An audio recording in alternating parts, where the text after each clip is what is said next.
Frozen shoulder খুব গুরুতর একটা সমস্যা।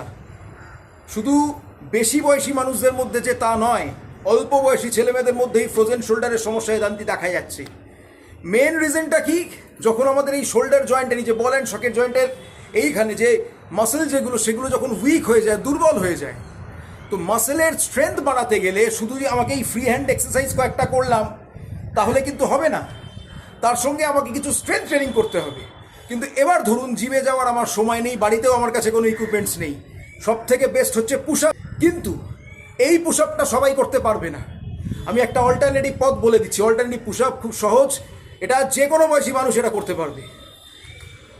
এইভাবে চতুষ্পদী প্রাণীদের মতো এইভাবে বসে পেছনে আমার পা দুটো এই একটার উপর আর একটা থাকবে, এইভাবে লাইক দিস, এই ঠিক আছে।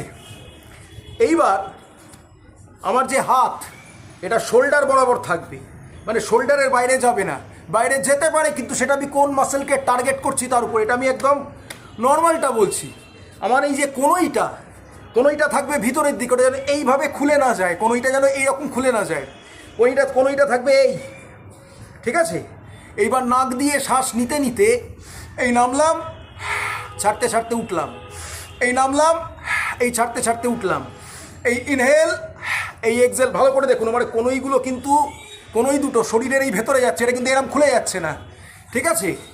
যটা পারবেন, যটা 5টা 10টা নিয়মিত অভ্যাস করতে করতে করতে করতে করতে করতে আস্তে আস্তে আমার ক্যাপাসিটি বাড়বে, কিন্তু আমাকে নিয়মিত অভ্যাস করতে হবে।